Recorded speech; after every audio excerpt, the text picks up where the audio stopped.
Abi hoş geldin. Abi hoş bulduk. Nasılsın? İyiyim, sen nasılsın? İyidir bende. Kızılcık Şerbeti 64. bölümü konuşuyoruz. Bölüme geçmeden önce geçen haftada olduğu gibi yine bir sürü magazinsel olay oldu dizide. Hemen kısaca bahsediyorum. Birinci olayımız Fatih karakterini oynayan Doğukan Güngör'ün magazinler tarafından sevgilisiyle basılmasıydı. Dizideki her karakter gerçekliğini o kadar çok yansıtıyor ki gerçek hayatta. Çok iyi bir kas seçimi yapmışlar. Faruk Turgut'u bir kez daha tebrik ediyoruz. Enteresan bir olaydı. Bana sanki biraz da PR malzemesi gibi de geldi. Sanki hani sevgilisiyle sanki biraz kafenin önünde öyle durmaları, daha sonrasında onu ayrıca çekmeleri falan böyle birazcık yakalanmak da istemiş gibi. Bunu yayınlama falan diyor. Onu işte yalandan falan diyor baktığımızda. Neden yayınlama desin ki normalde sevgilisiyle gördüğünde baktığında. Hani magazinde işi bu sonuçta. Niye yayınlamasın? Bu da enteresan ama hani Fatih'ten bekleyebileceğimiz şey de bir olay olmuş. Doğukan Güngör'e de buradan yeni sezondaki kontratında başarılar dileriz. Abi bundan sonra bu hafta o kadar ilginç durumlara yelken açtı ki dizi. İkinci haberimiz Müjde Uzman'ın tükenmişlik sendromuna girmesi abi. Evet ve bunun olayların akabininde de onların ekibindeki, makyaj ekibindeki birisi de bu videoyla dalga geçiyor. Faruk Turgut da bunun üzerine bir tweet atıyor ve makyaj ekibindeki kişiyle ilgili bir süreç ilerliyor orada. İşten ayrılmasına yönelik de bir süreç ilerliyor. Müjde Uzman'ın tarafına dönecek olursak gerçekten diziyle alakalı olmadığını belirtip hayatında genel olarak insanların güveninin azaldığını ve artık böyle tükendiğini, çok sıkıldığını anlatan, hatta böyle makyajsız bir videoda çekilmiş,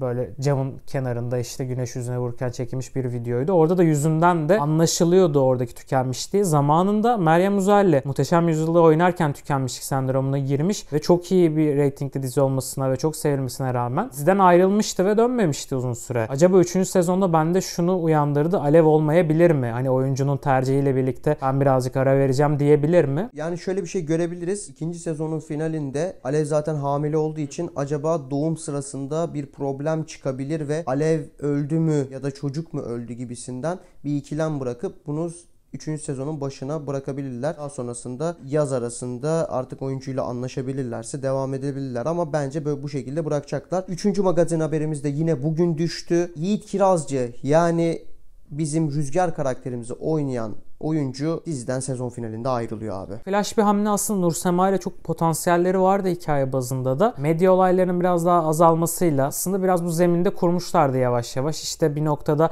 Nursema şirketten ayrıldı. Daha sonrasında babasının şirketine başladı.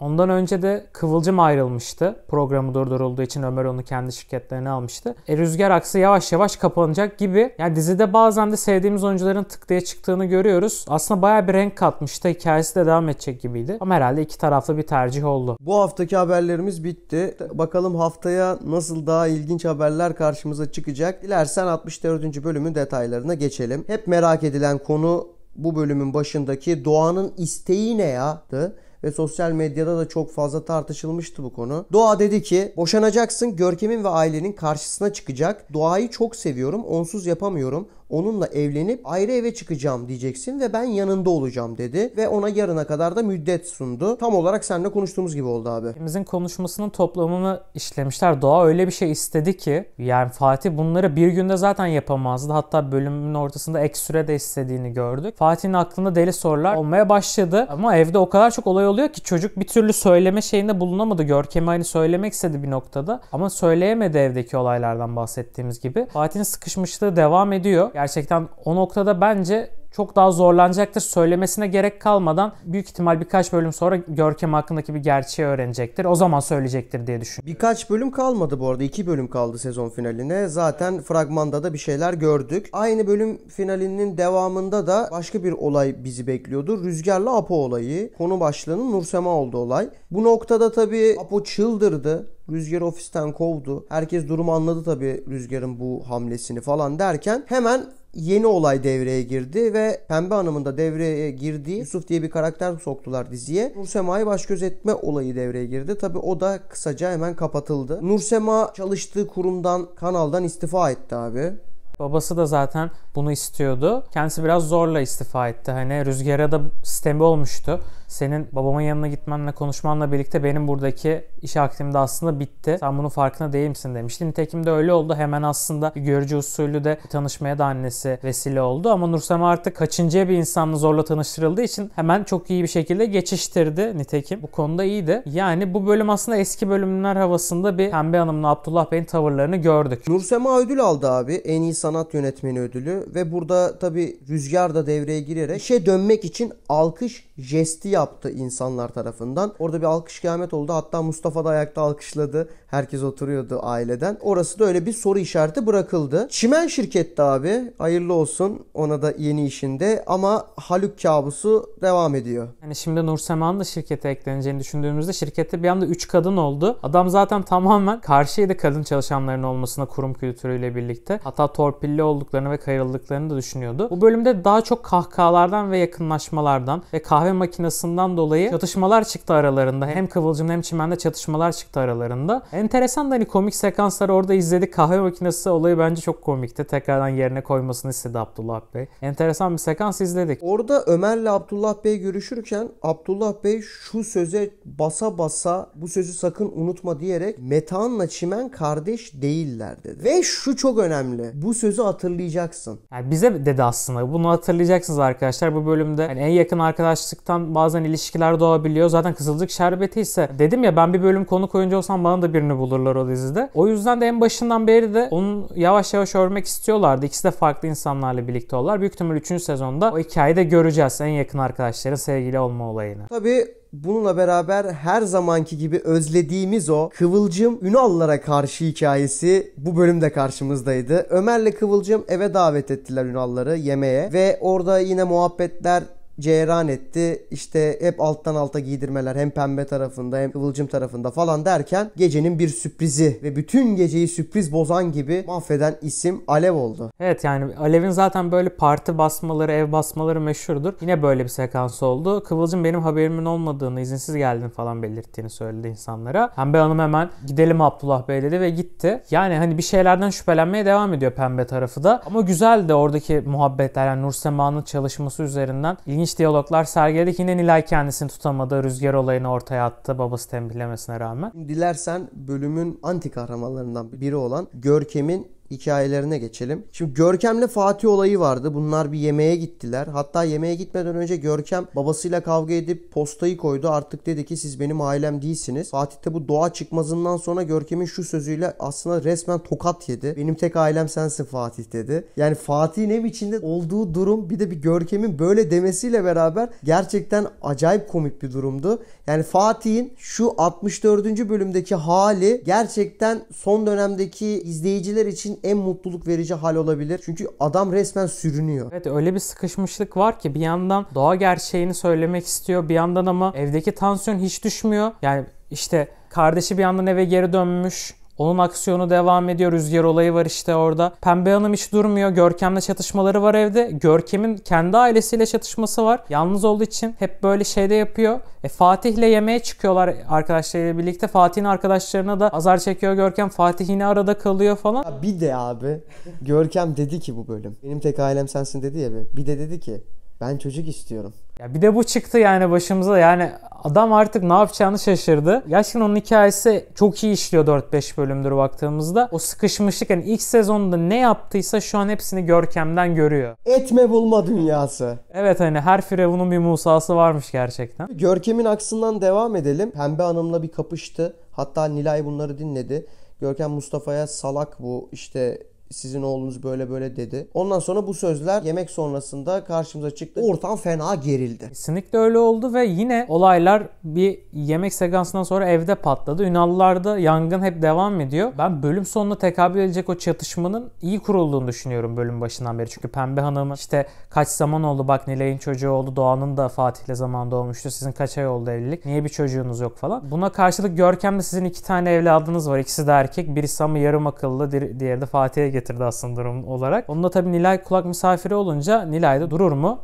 Durmaz abi. Bu sefer de onlar arasında, eltiler arasında bir savaş gördük. Ve geldik o final sahnesine. Hafta içinde fragman yayınlandıktan sonra ne oluyor ya burada dedi herkes ve gördük ki abi resmen Görkem delirdi. Şimdi ne oldu o sahnede? Görkem'le Pembe denk geldi sabah saatlerinde. Hatta Doğa'yı gördükten sonra Görkem zaten bir kafayı yedi. Doğa çocuğu bıraktı Cemre'yi. Pembe Cemre'yi bırakırken ilerliyordu. Kız bununla muhatap olma falan dedi Nilay'a. Nilay da karşı karşıya geldi Görkem'le. Orada birbirlerini atar gider yaparken sen Görkem Nilay'a tokata at. Nilay da eyvah şimdi ben seni bitirdim dedi. Ama Görkem'in şu sözü çok önemliydi.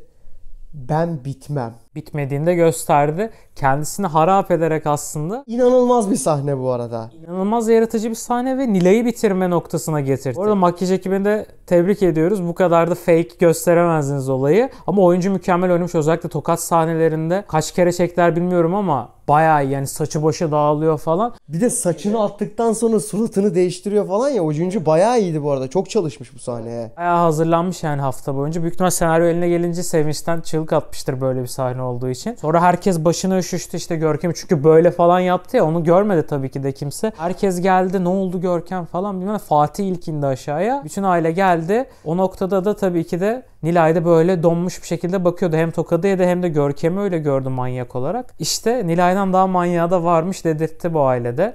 Doğayı gerçekten mumla ararlar. Zaten arıyor Pembe. Tabii kapıyı açtığında Doğa'ya çok iyi davrandı. Görkem de bunu kıskanmıştı mesela. O evde zaten normal insan çok var mı bilemiyorum. Kadınları değil erkekleri de delirtiyor yani. Fatih'in delirmesi, işte mesela baktığımızda Abdullah Bey'in saçma sapan tavırları, ondan sonra Mustafa'nın hani iyi bir insan olmasına rağmen yediği linçler falan, baktığımızda evde bir huzur yok baktığında. Öyle bir durum var. Yani sen ben de o eve girsek 3. gün biz de deliririz. Kesinlikle deliririz. Bak Görkem'e ben şey yapıyorum. Evet, zaten Görkem'in kendi ailesi de çok sıkıntılıydı. Annesi hastaydı, onu kaybetti. Babası evlenmeye çalışıyor. Abisi zaten genç bir kızla ilişkisi vardı, çimenle ilişkisi vardı. Baktığımızda aslında gerçekten hayatındaki tek kişi Fatih olabilir. Ve Fatih gerçekten de seviyor. O enteresan işte. Fatih onu sevmiyor. Fatih onu sevmiyor. Çok enteresan da bir olay var bu noktada da. Ve bir tane de gerçek var. Ömer'le de daha önce ilişkisi olduğu için bu noktada o patlayacak gibi duruyor bölümler boyu beklediğimiz. İşte bu haftanın fragmanında ilk fragmanı yayınlandı. Acayip bir fragman. Sezon finaline 2 bölüm kala, sezon finalinden önceki bu bölümde inanılmaz bir şey karşımıza çıkacak diye düşünüyorum. Şöyle fragmanın biraz detaylarına geçelim. Pembe Nilay'ın yanında konumlanıyor. Nilay galiba haklı. Burada bir dümen dönmüş diyor. Evet, normalde hani çok beklemeyiz böyle bir şey olmasını ama yani Görkem'e de hem düşman olduğu için hem de Görkem'in ne yapacağını sınırlarını bilemediği için Nilay'ın yanında olacaktır diye düşünüyorum. Çünkü şiddete meyilli biri değil baktığımızda Nilay'da. Ondan sonra kardeş kardeşe kırdırılıyor. Fatih'le Mustafa karşı karşıya. Bir o taraftan bir o taraftan birbirlerine girmek üzereler. Tıpkı geçen sezon finalinde olduğu gibi. Bunun üstüne Nursema gidiyor Görkem'e sen benim kardeşlerimi birbirine mi düşürüyorsun diye tehdit ediyor. Ama Görkem yine kalkıp Nursema ile karşı geliyor.